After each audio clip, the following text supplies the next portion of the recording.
श्री शिवाय नमस्तुभयम। दोस्तों, आप सभी लोग जानते हैं कि 14 सितंबर 2024 के दिन यहां पर भाद्रपद महीने का शनिवार परिवर्तिनी एकादशी पड़ रही है। दोस्तों, यह जो शनिवार है भाद्रपद महीने में पड़ने वाला सबसे बड़ा परिवर्तिनी एकादशी है, क्योंकि यह भाद्रपद महीने में पड़ रहा है, जिसका बहुत ही बड़ा और विशेष महत्व होता है। और ऐसा दिन पूरे साल में सिर्फ एक ही बार आता है। और दोस्तों, आप सभी लोग जानते हो कि 14 सितंबर भाद्रपद महीने का शनिवार परिवर्तिनी एकादशी का अगर सबसे बड़ा कोई उपाय है तो वह 11 काले तिल वाला उपाय है।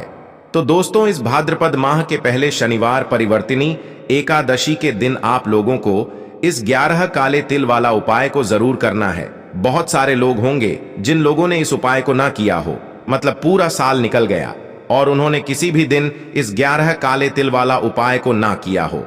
पर दोस्तों, आपके पास एक आखिरी मौका बचा हुआ है, जो कि 14 सितंबर भाद्रपद महीने का शनिवार परिवर्तिनी एकादशी के दिन। तो इस दिन आप लोगों को इस वाले उपाय को जरूर कर लेना है।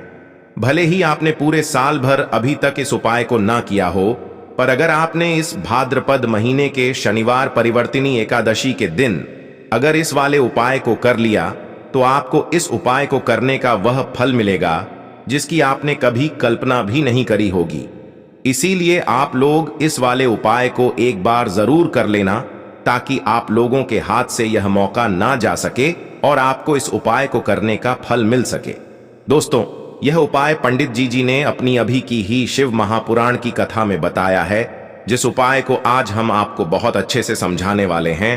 इस वीडियो को देखने के बाद इस उपाय को समझने के लिए आपको कोई और वीडियो को देखने की जरूरत नहीं पड़ेगी। तो चलिए दोस्तों, उपाय को शुरू करते हैं। देखिए, यह भाद्रपद महीने के शनिवार परिवर्तिनी एकादशी के दिन यह इतना खास होता है, इतना महत्वपूर्ण होता है। देखा है, कभी कभी बड़े बड़े पूजा पाठ अनुष्ठान से जो मनोकामना पूर्ण नहीं होते, वह भाद्रपद महीने के दिन एक छोटे से उपाय करने से ही आपकी मनोकामना पूर्ण हो जाती है। और बहुत सारे लोगों ने इस उपाय को किया भी है और उनको इस उपाय को करने का फल भी जरूर मिला है। अगर आप लोग भी इस उपाय को करना चाहते हैं, तो आप इस उपाय को पहले अच्छे से समझ लेना, सुन लेना, उसके बाद करना। आपको इस उपाय का फल जरूर मिलेगा। और इस उपाय को कर लेने से आपके घर में चाहे किसी भी प्रकार की दुख और समस्या क्यों ना चल रही हो, आपको उसका कारण भी नहीं पता है कि भाई यह समस्या किस कारण से चल रही है, उसका कुछ भी कारण हो सकता है, जैसे कि दोष हो सकता है या किसी भी तरह का मंगल दोष भी हो सकता है। तो इस दिन आप लोगों को 11 काले तिल वाला उपाय कर लेना है। यह एक ऐसा उपाय है जिस उपाय को अगर किसी विशेष दिन पर किया जाए, तो भाई उस विशेष दिन का जो है वह तो हमें मिलता ही मिलता है। पर हमने उस दिन पर इस उपाय को किया है तो हमें उससे भी बड़ा फल मिलता है, और फल बहुत जल्दी मिलता है, क्योंकि आप इस उपाय को बहुत ही बड़े और विशेष दिन पर कर रहे हो। तो चलिए अब उपाय के बारे में बात करते हैं, लेकिन उससे पहले आप लोगों को यह जानना आवश्यक है कि आखिर यह उपाय किस समय करना है, किसको करना है और कैसे करना है। तो चलिए हम आगे आपको वीडियो में एक एक करके बता देते हैं। लेकिन उससे पहले अगर आप लोग हमारे चैनल पर नए हैं, तो हमारे चैनल को सब्सक्राइब कर लेना और इस वीडियो को लाइक करके कमेंट बॉक्स में श्री शिवाय नमस्तुभ्यम ओम नमः शिवाय जरूर टाइप कर देना। तो दोस्तों, इस 11 काले तिल वाला उपाय को हमें इस शनिवार परिवर्तिनी एकादशी के दिन कैसे करना है, किसको करना है, किस समय करना है और कहां पर करना है, ये सारे सवालों के जवाब आपको इस वीडियो में मिल जाएंगे। और जो यह वीडियो देखेगा भाई, उसको 11 काले तिल वाला उपाय जरूर करना चाहिए, क्योंकि इस दिन एक काले तिल का भी बहुत ही बड़ा और विशेष महत्व होता है। और जब बात आ जाए 11 काले तिल वाला उपाय की, तो यह सोने पे सुहागा वाली बात हो जाती है, और यह एक बहुत ही बड़ा उपाय हो जाता है इस भाद्रपद शनिवार परिवर्तिनी एकादशी का। तो अब दोस्तों, इस 11 काले तिल वाला उपाय को आखिर करना किसको है, सबसे पहले हम लोग वह बात जान लेते हैं। तो देखो, घर की जो बड़ी माताएं बहनें होती हैं, उन माताओं बहनों में से कोई भी एक बड़ी माता बहन इस वाले उपाय को कर सकती है। और दोस्तों, अगर आप चाहे तो अपने घर में से सभी सदस्यों को भी इस उपाय को करवा सकते हैं। अगर किसी व्यक्ति की खुद की कोई मनोकामना है, खुद की कोई दुख और परेशानी है जो कि वह अपने लिए ही करना चाहता है इस वाले उपाय को, तो वह खुद अपने लिए भी कर सकता है। बाकी अगर कोई घर में से ऐसा है जो कि अपने पूरे घर परिवार की सुख और शांति के लिए यह वाला उपाय करना चाहता है तो भाई वह भी कर सकता है, उसमें भी कोई दिक्कत वाली बात नहीं है। कहने का मतलब यह है कि इस उपाय को हर एक सदस्य भी कर सकता है और पूरे घर परिवार के सदस्य के लिए घर की बड़ी माताओं बहनों में से कोई एक माता बहन भी कर सकती है। माताएं बहनें अगर घर में उपस्थित ना हो या वह यह वाला उपाय ना कर पा रही हो तो फिर घर का कोई बड़ा सदस्य भी इस 11 काले तिल वाला उपाय को कर सकता है, चाहे फिर वह पुरुष ही क्यों ना हो, उसमें कोई भी दिक्कत वाली बात नहीं है। 11 काले तिल वाला उपाय को आखिर इस उपाय को हमें किस समय करना है, सुबह के समय करना है कि शाम के समय करना है? तो देखो, इस वाले उपाय को आप लोग सुबह के समय भी कर सकते हो और शाम के समय प्रदोष काल में भी कर सकते हो।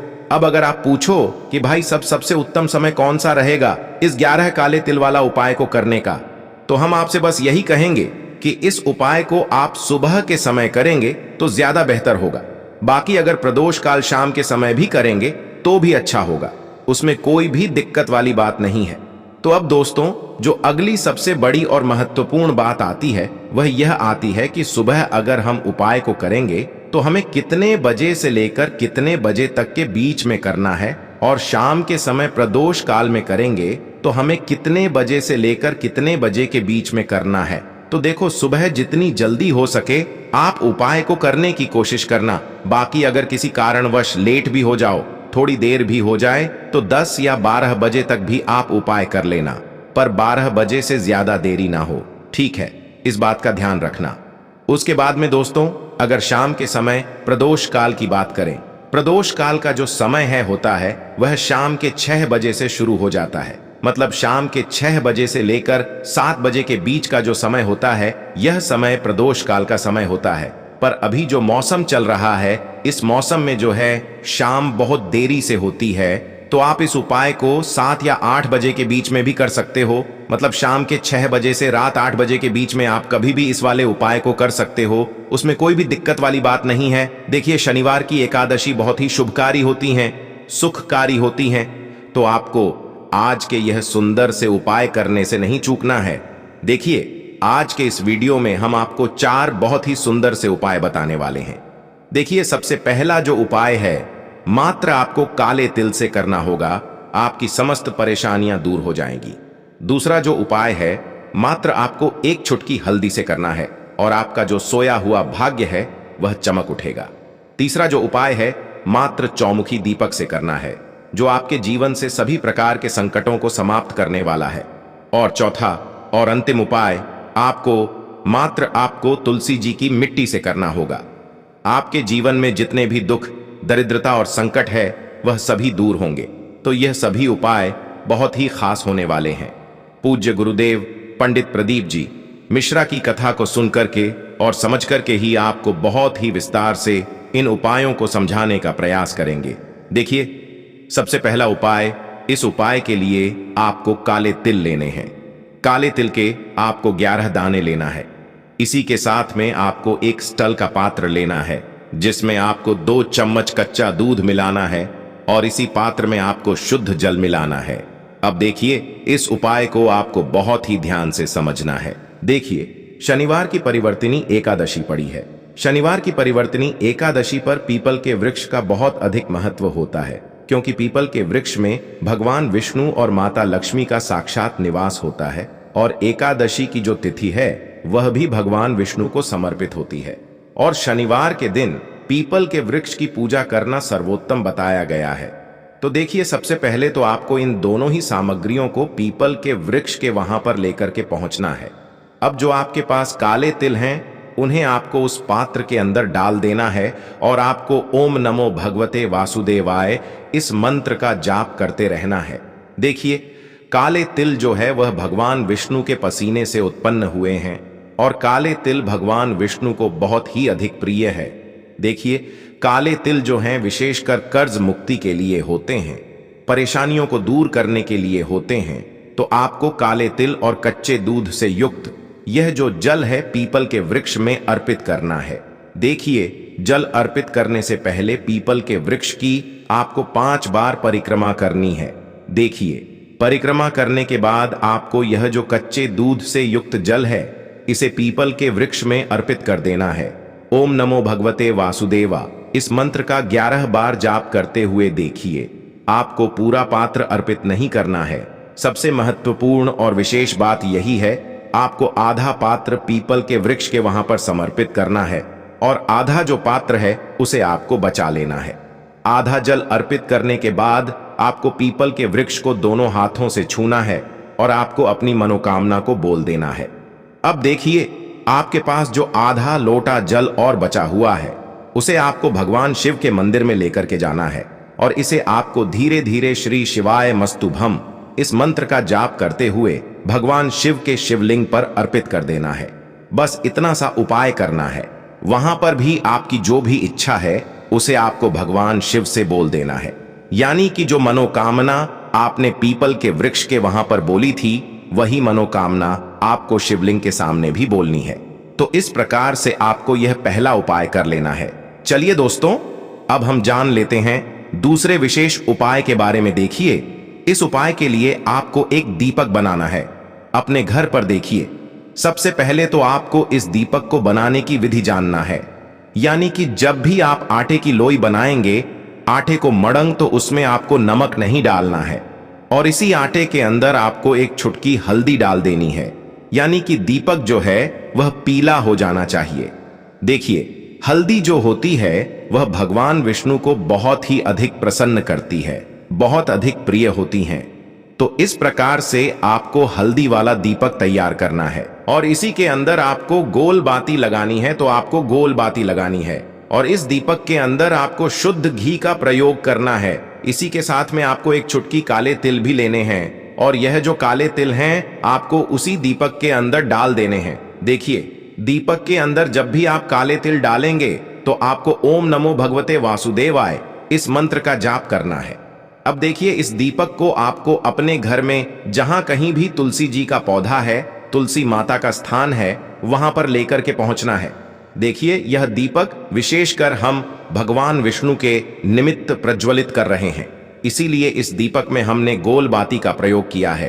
तो आपको भगवान विष्णु के द्वादश मंत्र ओम नमो भगवते वासुदेवाय इस मंत्र का जाप करते हुए तुलसी जी के पास में इस दीपक को प्रज्वलित कर देना है।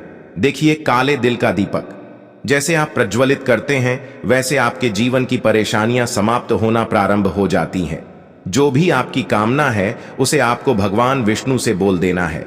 हल्दी भी भगवान विष्णु को प्रिय है, काले तिल भी भगवान विष्णु को प्रिय होते हैं और गोल बाती का दीपक हमने भगवान विष्णु के निमित्त लगाया है। तो इस प्रकार से यह उपाय भी आपको करना है। विशेषकर सूर्यास्त के बाद ही आपको इस उपाय को करना। अब हम बात कर लेते हैं तीसरे उपाय के बारे में। देखिए, यदि आपकी कोई भी ऐसी समस्या है, कोई विषम परिस्थिति है कि आप उस समस्या से बाहर ही नहीं आ पा रहे हैं, आप चाहते हैं कि यह परेशानी मेरे जीवन से दूर हो जाए, आप चाहते हैं कि मेरे जीवन में ऐसी परेशानी बार बार न आए, चाहे वह रोगों से जुड़ी हुई परेशानी हो, चाहे धन से जुड़ी समस्या हो, चाहे संतान से जुड़ी हुई कोई समस्या हो, चाहे कोई भी व्यक्ति आपको परेशान कर रहा हो, तो विशेषकर यह उपाय आपको करना है।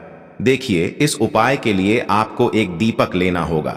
दीपक आप आटे का भी ले सकते हैं और मिट्टी का भी ले सकते हैं। आटे का दीपक बना रहे हैं तो बिना नमक का आटा मनकर उसका दीपक आपको तैयार करना है। दीपक के अंदर विशेषकर 4 बातें का प्रयोग करना है और चारों जो बातियाँ देखिए, इस दीपक के अंदर आपको सरसों का तेल भरना होगा। आपको इस दीपक के अंदर घी का प्रयोग नहीं करना है, केवल सरसों का तेल ही आपको इस दीपक के अंदर भरना है। अब देखिए, जिस भी व्यक्ति के जीवन में कोई भी समस्या है तो उस समस्या को बोल करके इस दीपक को आपको ले जाना है महादेव के मंदिर में। अब देखिए, आपको यह जो दीपक है शनिवार के दिन सुबह से लेकर के रात्रि तक जब भी आपकी इच्छा हो तब इस उपाय को आप कर सकते हैं। जब भीड़ कम हो मंदिर में तब भी आप इस उपाय को कर सकते हैं। तो देखिए, आपको भगवान शिव के मंदिर में जाना है और मंदिर की जो चौखट होती है ना, उसके बिल्कुल बीच में आपको इस दीपक को रखना है और दीपक की चारों बाती आपको जला देनी है, प्रज्वलित कर देनी है। देखिए, आप सोच रहे होंगे कि इस दीपक को हम बीचों बीच कैसे प्रज्वलित करेंगे, ये बुझ सकता है या फिर लोगों को परेशानी होगी।